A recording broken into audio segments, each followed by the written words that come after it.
Hello दोस्तों, कैसे हैं आप लोग। आइए आज हम जानते हैं कि एड्स क्या है।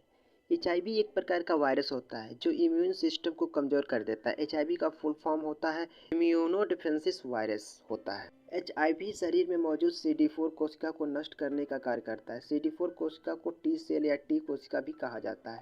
यह एक प्रकार की प्रतिरक्षा कोशिका होती है। समय बीतने के साथ एचआईवी वायरस जैसे जैसे CD4 प्रतिरक्षा कोशिका को नष्ट करता जाता है, वैसे वैसे शरीर कई बीमारियों की चपेट में आना शुरू हो जाता है। एचआईवी के एक व्यक्ति से दूसरे व्यक्ति में ट्रांसफर होने के निम्नलिखित कारण हैं, जैसे कि खून के द्वारा। यदि किसी एचआईवी पीड़ित व्यक्ति का रक्त किसी नॉर्मल व्यक्ति को डोनेट किया जाता है या चढ़ाया जाता है तो ऐसे में नॉर्मल व्यक्ति के शरीर में एचआईवी वायरस प्रवेश कर जाता है।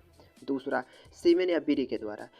यदि किसी एचआईवी पीड़ित व्यक्ति को सीमेन किसी नॉर्मल स्त्री के शरीर में जाता है तो ऐसे में एचआईवी का संक्रमण हो जाता है। स्तनपान के द्वारा। एचआईवी पीड़ित माता के दूध में एचआईवी वायरस मौजूद होता है। यदि एचआईवी पीड़ित माता अपने शिशु को स्तनपान कराती है तो शिशु को भी एचआईवी संक्रमण हो जाता है। योनि या वेजाइनल तरल के द्वारा। महिलाओं की योनि में एक चिपचिपा तरल पदार्थ पाया जाता है। यदि महिला एचआईवी पीड़ित है तो इस तरल पदार्थ में एचआईवी वायरस मौजूद होता है। ऐसे में यदि महिला किसी पुरुष के साथ संबंध बनाती है तो उससे पुरुष को भी एचआईवी होने का खतरा बढ़ जाता है। पांचवा, असुरक्षित यौन संबंध के द्वारा। एचआईवी से पीड़ित व्यक्ति के खून में सीमेन और वेजाइनल फ्लूइड में एचआईवी वायरस मौजूद होता है। ऐसे में यदि असुरक्षित यौन संबंध स्थापित किया जाए तो एचआईवी का संक्रमण चांसेस होते हैं कि बढ़ जाए। जैसे कि हमने बताया है कि एड्स एक प्रकार की बीमारी है जिसमें व्यक्ति के शरीर का प्रतिरक्षा तंत्र कमजोर हो जाता है। एचआईवी से पीड़ित व्यक्ति के शरीर में CD4 सेल्स या कोशिका कम होना शुरू हो जाता है। शोध के अनुसार इस बात का खुलासा किया गया है कि एक स्वस्थ वयस्क के शरीर में लगभग 500 से 1600 पर क्यूबिक मिलीमीटर CD4 कोशिका पाई जाती है। एचआईवी पीड़ित ऐसे व्यक्ति जिसके शरीर में CD4 कोशिका का स्तर 200 पर क्यूबिक मिलीमीटर हो जाता तो उसे एड्स से पीड़ित माना जाता है। एड्स का कारण सिर्फ एचआईवी ही नहीं होता है बल्कि कई बीमारियों में एड्स की स्थिति उत्पन्न हो जाती है। एड्स एक प्रकार की स्थिति है जिसमें शरीर का इम्यून सिस्टम कमजोर हो जाता है जिससे कि शरीर बीमारियों से लड़ने में असमर्थ हो जाता है। यदि कोई व्यक्ति कैंसर जैसे भयानक बीमारियों से पीड़ित है तो उसके शरीर में भी एड्स हो जाता है, अर्थात उसका प्रतिरक्षा तंत्र कमजोर हो सकता है, लेकिन यह एक दुर्लभ स्थिति होती है।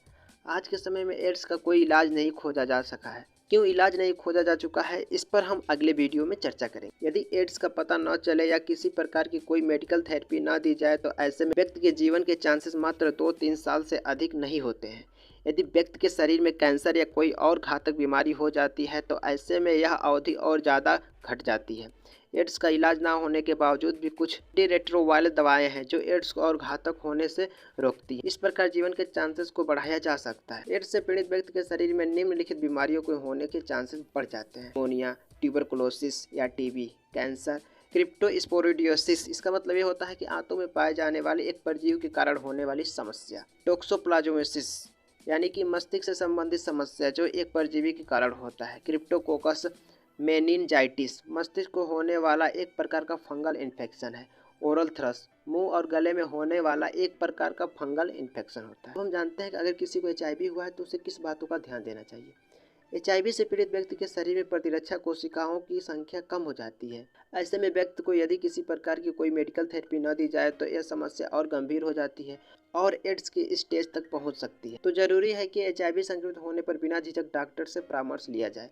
हालांकि एचआईवी और एड्स का कोई भी इलाज अब तक नहीं खोजा जा चुका है, लेकिन इसका यह मतलब नहीं है कि पीड़ित व्यक्ति के लिए कोई रास्ता नहीं बचा। एचआईवी से पीड़ित व्यक्ति को आशा नहीं छोड़ना चाहिए और डॉक्टर के संपर्क में रहना चाहिए। अपनी समस्या को बिना झिझक डॉक्टर से बताएं और इसका समाधान खोजने की कोशिश करें। इससे जीवन के चांसेस को बढ़ाया जा सकता है। एचआईवी से बचाव करना बेहद जरूरी है। इस बात का पूरा ख्याल रखें कि हमें एचआईवी संक्रमण न होने पाए, इसीलिए उन कारणों से बचें जो एचआईवी को जन्म देते हैं।